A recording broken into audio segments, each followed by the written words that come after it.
Hello everyone, welcome to पहाड़ IAS. My name is Gaurav Yadav और आज की न्यूज एनालिसिस स्टार्ट करते हैं। तो जो सबसे पहली न्यूज जो हम आज डिस्कस करने वाले हैं दैट इज मैंडा बफेलो। तो ये बफेलो की एक ब्रीड है इंडिया में, और वो क्यों न्यूज में है ये देखते हैं। The national bureau of animal genetic resources NBAGER has recognized the Mendo buffalo found in the eastern Ghats and plateau of Koraput region of Orissa as the 19th unique breed of buffalo found in India। तो ये जो breed है मेंढा buffalo, इसको NBAGR जो है, जो national bureau of animal genetic resources है, उन्होंने इसको 19th यूनिक ब्रीड घोषित किया है। और ये कहाँ पाई जाती है? It is found in Eastern Ghats and plateau of Koraput region of Odisha. ये वहां पाई जाती है। तो देखते हैं और कुछ इसके बारे में। The Manda are resistant to parasitic infection, less prone to diseases and can thrive on modest resources. तो क्या स्पेशल है मेंढा के बारे में? मेंढा जो है वो पैरासिटिक इन्फेक्शन से रेजिस्टेंट है, मतलब उनको पैरासिटिक इन्फेक्शन नहीं होते हैं और लेस प्रोन टू डिजीज है as compare to other buffalo. जैसे बफेलोज और काउज में जल्दी डिजीज हो जाती हैं, तो जो ये वाली बफेलो है that is less prone to disease और can thrive on modest resources, मतलब कम से कम रिसोर्सेज में वो सर्वाइव कर जाती हैं। This buffalo germplasm was first identified through a survey conducted by Animal Resource Development Department of Odisha in collaboration with Odisha University of Agriculture and Technology। तो जो ये वाला जो बफेलो है, इसका जो पहली बार इसका जर्मप्लाज्म का फाउंड किया गया था, एक सर्वे कराया था animal resource development department of Odisha ने इसके Odisha university of agriculture and technology के साथ कोलेबोरेट करके उन्होंने एक सर्वे कराया। तब इसका पहली बार इसका बफेलो का germplasm was first identified at that time. The NBAGR is affiliated to Indian Council of Agriculture and Research. The source of this news is the Hindu. Second news is that about tribunals. Tribunals की news काफी दिनों से news में है, क्योंकि tribunals का एक bill pass हुआ था जो कि बिना डिबेट के पास कर दिया गया था, और उसमें कई सारे ट्राइब्यूनल्स को एबोलिश कर दिया गया था और उनके अपॉइंटमेंट और उनके टेन्योर को, सब चीज को बदल दिया गया। ट्राइब्यूनल्स क्या होते हैं? जैसे एक तो जुडिशरी हो गया, जुडिशरी के अलावा जो डिपार्टमेंट के कुछ, जैसे डॉक्टर्स का अलग ट्राइब्यूनल्स है या फिर आर्मी के ट्राइब्यूनल्स होते हैं, जो अपने डिपार्टमेंट के कुछ जो बेसिक जो सिविल क्राइम्स हैं उसको वहीं के वहीं वो सॉर्ट आउट कर लेते हैं। तो इससे जुडिशरी का जो लोड है वो कम हो जाता है। तो अभी क्यों न्यूज में है ये? इसलिए न्यूज में है, special bench of Supreme Court led by chief justice of India NV Ramana said the centre should fill the long pending vacancy in key tribunals by the next hearing on September 13। तो उनका ये कहना है कि जो main tribunals है जहां पर बहुत दिनों से वैकेंसीज पेंडिंग है, जो खाली पड़ी हैं वैकेंसीज, और ट्राइब्यूनल्स की में कमी होने के कारण ये लोड जो है वो जुडिशरी पे बढ़ रहा है। तो सुप्रीम कोर्ट ने कहा है कि 13 सितंबर जब तक नेक्स्ट हियरिंग है तब तक उन वैकेंसीज को पूरा फिल करे गवर्नमेंट। तो ऐसा उन्होंने बोला है। और क्या क्या कहा है? The bench said tribunals across the country were on the verge of collapse. The cases are being adjourned by a year. Many operated with just one member as no appointment had been made for months if not years। तो court का कहना है कि tribunal जो है पूरे देश में वो बिल्कुल वर्ज ऑफ कोलैप्स, मतलब वो खत्म होने वाले हैं, क्योंकि और केसेस हैं वो सालों साल केसेस बढ़ते जा रहे हैं, क्योंकि वहां पर कुछ कुछ ऐसे हैं जहां पर कोई भी अपॉइंटमेंट नहीं हुए हैं सालों और महीनों में, मतलब no appointment has been months और and years. So they are operating with just member, मतलब किसी किसी ट्राइब्यूनल्स में ऐसा है कि बस एक ही मेंबर है। तो जब एक ही मेंबर होगा तो ट्राइब्यूनल्स कहां से फंक्शन कर पाएंगे properly? The court said it had 3 options: close the tribunals, make the appointment itself and initiate contact. तो कोर्ट का कहना है कि अगर 13 सितंबर तक गवर्नमेंट नहीं करती अपॉइंटमेंट तो कोर्ट के पास 3 ऑप्शन है। पहला, क्लोज द ट्राइब्यूनल्स, मतलब ट्राइब्यूनल को वो क्लोज कर दे उसको। दूसरा, मेक द अपॉइंटमेंट इटसेल्फ, खुद से अपॉइंट करे ट्राइब्यूनल मेंबर। और तीसरा, इनिशिएट कॉन्टेक्ट। इनिशिएट कॉन्टेक्ट का मतलब कि कोर्ट की बात ना मानने पर गवर्नमेंट के खिलाफ कॉन्टेम्प्ट ऑफ कोर्ट इशू किया जाए। एंड फर्दर कोर्ट ने ये कहा कि जो न्यू लॉ है, जैसा मैंने अभी बताया, जो ट्राइब्यूनल रिफॉर्म एक्ट ऑफ 2021 है, जो कि 9 की ट्राइब्यूनल्स को एबॉलिश कर दिया, उसमें मतलब 9 की ट्राइब्यूनल्स को खत्म कर दिया गया है। तो इससे it raised a serious threat to judicial independence by giving the government wide powers regarding appointment, service condition and salary of member of key tribunals. The bill was passed without parliamentary debate amid request in the house. तो government का, वो court का कहना है कि ये जो act है इससे बहुत एक थ्रेट है जुडिशियल को। क्यों थ्रेट है? क्योंकि क्या होगा, इससे ना गवर्नमेंट को बहुत सारी पावर्स मिल जा रही हैं, क्योंकि अपॉइंटमेंट वो कर सकती है, फिर उनका टेन्योर चेंज करना, सर्विस कंडीशन और सैलरीज गवर्नमेंट। तो जो ट्राइब्यूनल्स की इंडिपेंडेंस है वो खत्म हो जाएगी। जब गवर्नमेंट ये सारी चीजें डिसाइड करेगी तो कहीं ना कहीं तक that they can influence the decision of tribunal. तो जब इन्फ्लुएंस डिसीजन होने लगेंगे तो जो जुडिशरी की इंडिपेंडेंस है वो नहीं रहेगी, ऐसा उनका कहना है। और ये जो बिल पास हुआ था वो बिना किसी पार्लियामेंट्री डिबेट के पास हुआ था।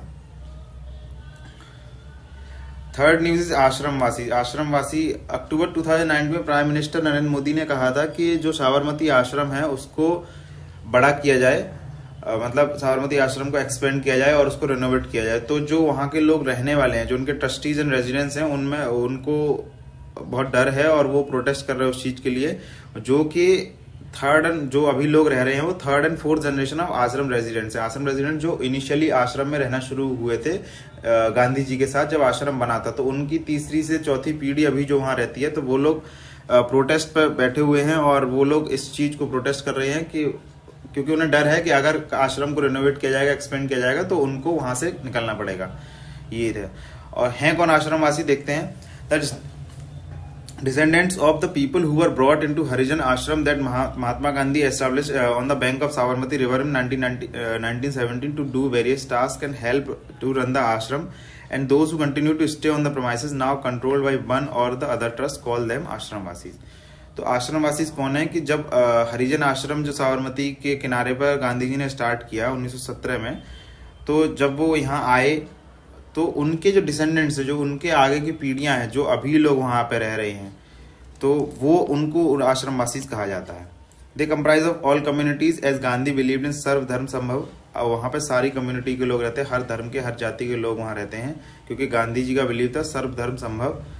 Current residents include OBCs, Dalit, few Muslims and some Brahmin. अभी जो रेजिडेंट्स हैं वहां पे ओबीसीज हैं, दलित्स हैं, कुछ मुस्लिम्स हैं और ब्राह्मण्स भी हैं। There are some 263 such families on the premises who are tenants of the respective trust on whose lands they reside and will have to relocate it in order to proceed with the Gandhi Ashram redevelopment plan as envisaged by the planners, which include the government of Gujarat। अभी वहां पे 263 families रहती हैं और वो कैसे रहती हैं कि जिन ट्रस्ट ने, जैसे आश्रम के लिए जिस भी ट्रस्ट ने अपनी जमीन दी है, तो वो लोग उस ट्रस्ट के टेनेंट्स हैं, ऐसे रहते हैं वो लोग। तो उनका क्या है कि अगर ये जो प्लान है, आश्रम रीडेवलपमेंट प्लान है, जो कि गवर्नमेंट ऑफ गुजरात का प्लान है, अगर वो आगे बढ़ते हैं उस चीज को, अगर ये प्लान सक्सेसफुल होता है, तो उनको रिलोकेट करना पड़ेगा, क्योंकि वहां से जाना पड़ेगा। ये है। Fourth news, Gilboa jail. Gilboa jail क्यों न्यूज में? गिलबोआ जेल जो है वो इजराइल में है। तो वहां से 6 पैलेस्टीनियन जो कैदी थे वो वहां से भाग गए। उन्होंने एक टनल बनाई सिंह के नीचे से और वहां से वो निकल गए। तो उस मासिव मैन हैंड वहां पे चल रहा है, उनको ढूंढा जा रहा है, क्योंकि उन 6 लोगों में से एक जो था वो प्रोमिनेंट एक्स मिलिटेंट था, मतलब जो एक पुराना मिलिटेंट रह चुके हैं, वो वहां से भाग गया है। तो गिलबोआ जो है, Gilboa was opened in 2004 during the second Palestinian intifada और uprising is a high security site where 100 of Palestinians are detain. तो गिलबोआ जो है वो 2004 में स्टार्ट हुई थी। 2004 में जब पैलेस्टीनियन का सेकंड इन्फिडेटा हुआ था। इंटिफाडा क्या होता है? इंटिफाडा अपराइजिंग और रिबेलियन, ये है। तो जब सेकंड बार उन्होंने इंटिफाडा हुआ था उस टाइम पे ये बनी थी 2004 में, और हाई सिक्योरिटी जेल है जहां पर पैलेस्टीनियंस को डिटेन किया जाता है। Fifth news, coal based hydrogen production. Ministry of coal constitute task force and expert committee to prepare road map for coal based hydrogen production. तो मिनिस्ट्री ऑफ कोल ने क्या किया है? एक टास्क फोर्स और एक्सपर्ट कमेटी बनाई है। किस लिए? क्योंकि वो रोड मैप और प्लान बनाए कि कोल से हाइड्रोजन कैसे एक्सट्रैक्ट किया जाए और कोल बेस्ड हाइड्रोजन प्रोड्यूस किया जाए। On India 75th independence day the prime minister announced a hydrogen mission. Hydrogen mission जैसे कि 15 अगस्त को हमारे प्रधानमंत्री जी ने कहा था। तो coal is one of the important source of hydrogen making. Coal brown hydrogen, जो कोल से हाइड्रोजन निकलती है उसको हम ब्राउन हाइड्रोजन कहते हैं। अपार्ट फ्रॉम नेचुरल गैस, जो नेचुरल गैस से हाइड्रोजन निकलती है उसको ग्रे हाइड्रोजन कहा जाता है। एंड रिन्यूएबल एनर्जी, जो रिन्यूएबल एनर्जी से जो हाइड्रोजन मिलती है उसको हम ग्रीन हाइड्रोजन कहते हैं थ्रू इलेक्ट्रोलाइसिस। तो अब जैसे कोल से, तो जब हम कोल को बर्न करते हैं तो हाइड्रोजन मिलती है, नेचुरल गैस को बर्न करते हैं हाइड्रोजन मिलती है। ये रिन्यूएबल एनर्जी से कैसे मिलती है देखते हैं। रिन्यूएबल एनर्जी जैसे मान लीजिए कि अगर सोलर पावर है, सोलर पावर को जो एक्सेस होती है, जैसे कुछ को तो लाइट में हम लोग यूज कर रहे हैं या एनर्जी में यूज कर रहे हैं, जो एक्सेस सोलर पावर है उसको हम यूज करते हैं इलेक्ट्रोलाइज करने के लिए वाटर को। जब वाटर को इलेक्ट्रोलाइज करते हैं तो हाइड्रोजन और ऑक्सीजन में वो ब्रेक हो जाता है, तो वहां हाइड्रोजन प्रोड्यूस होती है। However, coal has not been encouraged elsewhere because of the fear that while extracting hydrogen via coal from the moisture embedded in the coal, there may be carbon emissions (ALMS). तो वैसे generally अगर कहीं भी कोल को ज्यादा encourage नहीं किया जाता हाइड्रोजन प्रोडक्शन के लिए, बाकी सोर्सेज से ज्यादा प्रोड्यूस करते हैं हाइड्रोजन वर्ल्ड वाइड अगर देखा जाए, क्योंकि कि जब कोल से हाइड्रोजन हम निकालते, कोल से हाइड्रोजन निकलता कैसे, जो उसमें मॉइस्चर होता है कोल में, उससे हाइड्रोजन निकलता है। तो जो कोल से हाइड्रोजन निकालने के टाइम पे कार्बन एमिशन भी होगा। तो इस वजह से जनरली कोल बेस्ड हाइड्रोजन को ज्यादा प्रेफर नहीं करते हैं world wide. In the light of above ministry of coal has constitute 2 committees. तो इस चीज के लिए हाइड्रोजन कोल बेस्ड हाइड्रोजन के लिए 2 कमिटीज बनाई गई हैं। पहली टास्क फोर्स है, वो constituted under the chairmanship of Shri Vinod Kumar Tiwari, additional secretary coal. दूसरी है expert committee under the chairmanship of Shri R K Malhotra, director general FIPI। तो source of the news is PIB। 6 news बुजुर्गों की बात देश के साथ। तो ये एक नया मतलब प्रोग्राम है, जैसे गवर्नमेंट का मन की बात है उसी तरह एक और कर रहे हैं ये लोग, बुजुर्गों की बात देश के साथ। Union minister of culture launches programme बुजुर्गों की बात देश के साथ। तो ये है क्या, देखते हैं। द प्रोग्राम बुजुर्गों की बात देश के साथ aims at enhancing the interaction between youth and the elder persons who are 95 year old and above, this have spent around 18 year in India before independence. तो ये जो प्रोग्राम है इसका क्या एम है, इसका एम ये है जो यूथ है उनका इंटरेक्शन बुजुर्गों के साथ करा जाए। और बुजुर्ग मतलब खासकर ऐसे बुजुर्ग जो कि 95 वर्ष या फिर उससे ज्यादा की एज के हैं। तो वो क्यों स्पेसिफिक उन्हीं लोगों की बात करे जा रहे हैं, क्योंकि जो इस एज ग्रुप में होंगे उन्होंने कम से कम अपनी एज का 18 ईयर्स इंडिया में इंडिपेंडेंस से पहले गुजार चुके हैं। अगर वो 95 ईयर्स के होंगे या 95 से अबव होंगे तो एटलीस्ट 18 ईयर वो इंडिया में बिफोर इंडिपेंडेंस रह चुके हैं। तो the video of interaction should preferably be kept below 60 seconds and can be uploaded on rashtragan.in। 7th news is गृह वशिष्ठ। गृह वशिष्ठ क्यों न्यूज में है, क्योंकि इंडिया पोस्ट पेमेंट बैंक जो IPPB है under the department of post ministry of communication and LIC house financing limited LIC HFL, जो LIC HFL है the country's premier housing finance player. तो ये जो है ना LIC housing finance limited that is country's premier housing finance player. तो इसके साथ और इसके साथ मिलके IPPB ने आज अनाउंस किया है कि उन्होंने एक स्ट्रेटेजिक पार्टनरशिप अनाउंस की है for providing home loans product to over 4.5 crore customers of IPPB। तो इसने इसके साथ एंड इसके साथ एक स्ट्रेटेजिक पार्टनरशिप में आई है। और वो पार्टनरशिप क्यों करी है, क्योंकि वो होम लोन प्रोवाइड करेंगे अपने 4.5 करोड़ कस्टमर्स को।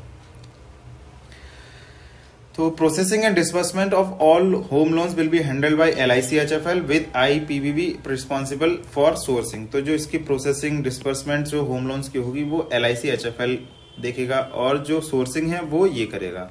The alliance with LIC HFL is the part of IPPB strategy to expand the range of product and services and to cater the banking and financial needs of diverse customers, especially unbanked and undeserved across the country।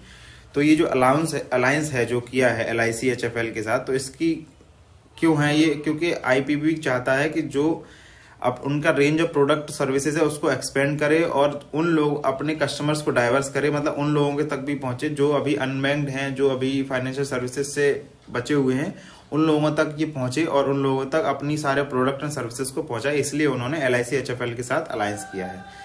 Currently, IPPB is distributing various general and life insurance products through partnership with the leading insurance company, and credit product is a natural extension for the customer at last mile। जो अभी अगर LIC HFL के alliance से पहले IPPB का क्या करता है कि वो various general and life insurance product देता है, पार्टनरशिप है उसकी अलग अलग इंश्योरेंस कंपनीज के साथ, तो उनके थ्रू अपने कस्टमर्स को लाइफ इंश्योरेंस जनरल इंश्योरेंस देता है। And credit products is a natural extension.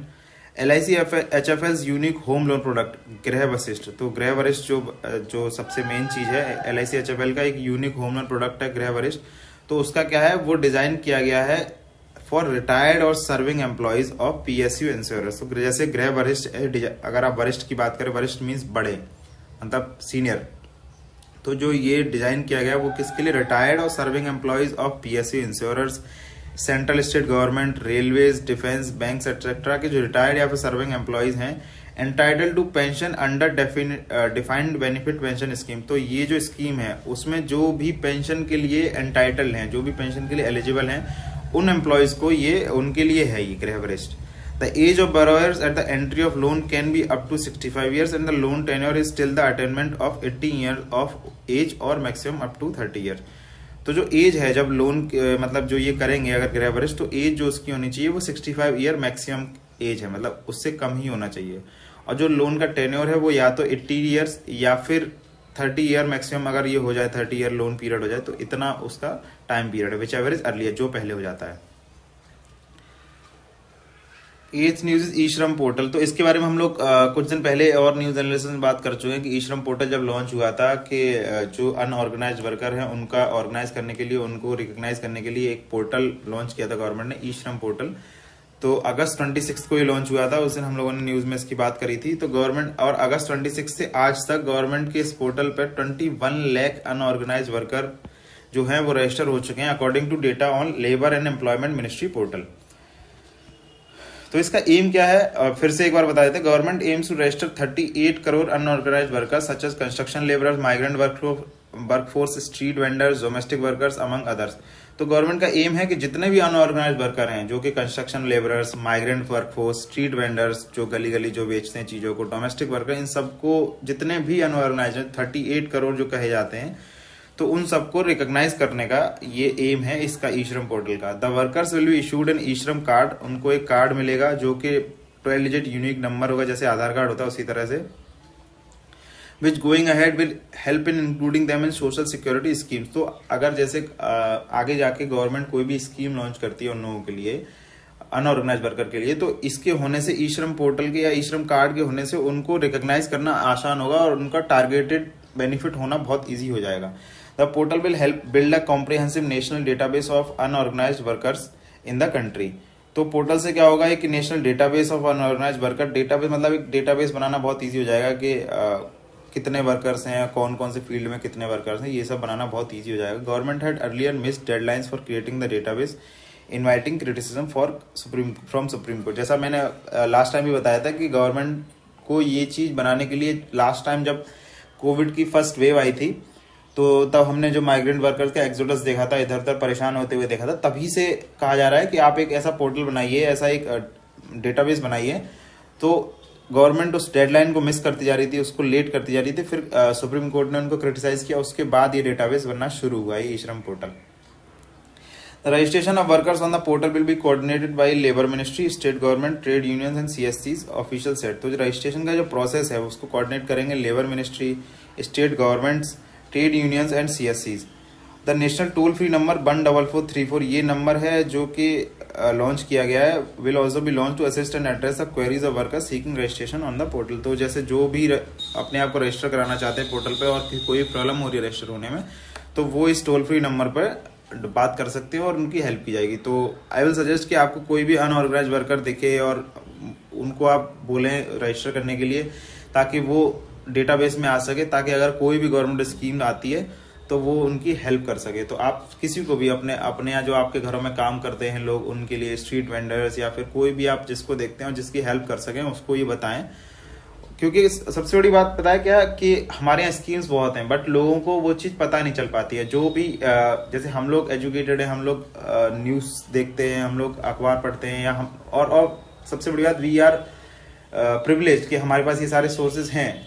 सबके पास सोर्सेज अवेलेबल नहीं है या फिर वो सोर्सेज तक नहीं पहुंच पाते, तो उनको ये चीज पता नहीं चलती है। तो जो स्कीम है गवर्नमेंट की वो लोगों तक पहुंचती नहीं है। तो अगर हम लोग जिनको ये स्कीम्स पता है, अगर वो हम उन लोगों तक बताएं, उनको जागरूक करें, तो शायद ये चीजें जल्दी हो सके। तो जैसे अभी 21 लाख लोग जुड़े हैं इससे, तो सारे लोग अगर हम हेल्प करें अपने स्ट्रीट वेंडर्स के लिए या फिर अपने जो घरों में काम करते हैं उन सबको बताएं, तो शायद ये चीजें जल्दी हो जाएं और उनके लिए भी हेल्पफुल रहेगा। तो आई विल से कि आप ज्यादा से ज्यादा लोगों को बताएं और उनकी हेल्प करें।